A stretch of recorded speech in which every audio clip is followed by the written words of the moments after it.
In a quiet village where the sun rose slowly and time moved gently, an old woman lived alone in a small mud hut near the edge of a forest.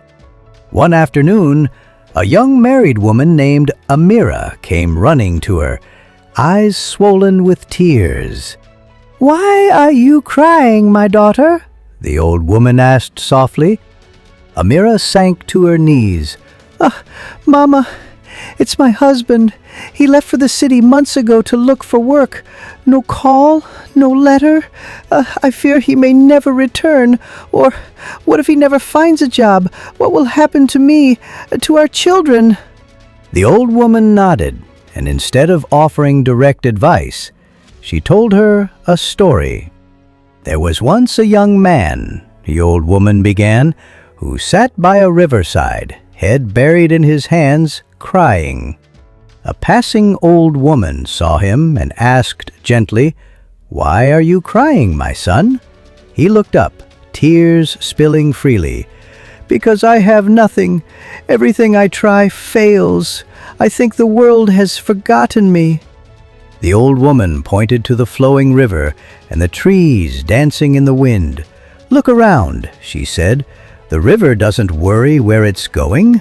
The birds don't panic about tomorrow. They simply live with hope. Positive thoughts are not just ideas. They are seeds. Plant them.' The young man dried his eyes, and from that day, he woke each morning with a different thought. Something good will come today. And soon, things began to change, not all at once, but one good thing led to another. His life turned around, not because the world changed, but because he did. The old woman looked at Amira and said gently, "My daughter, your fears are real, but let them pass like clouds. Speak life instead. Think good thoughts. Pray for your husband's success. Speak what you want to see." Amira returned home with a new kind of strength. Each morning she whispered, "Today will be good." She cooked, cared for her children, and no longer allowed fear to steal her peace. Weeks passed. Then one day, a neighbor brought a letter from the post office. It was from her husband. He had gotten a job, a stable one. He had sent money home. He was coming back to take them with him. Tears rolled down Amira's cheeks, but this time they were tears of joy. She ran to the old woman's hut. "He got the job," she said, breathless. "You were right. He's coming back." The old woman smiled calmly. "I told you, what you think, you attract. The mind is a magnet. You chose hope, and hope brought you harvest." Word of Amira's miracle spread. Soon other women came, and then men, young boys, widows, farmers, traders.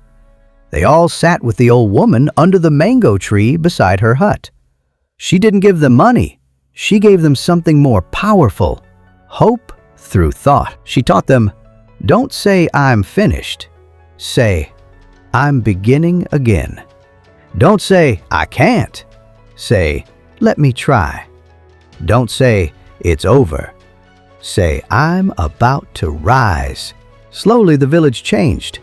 Shops that were once empty began to grow. Children laughed more. Homes became lighter, because the people had learned the secret. Your life flows in the direction of your most dominant thoughts.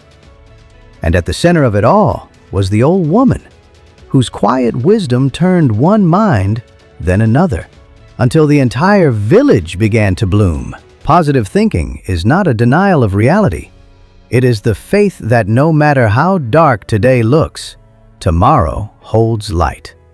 You are not powerless. You have the power to shape your reality, one thought at a time.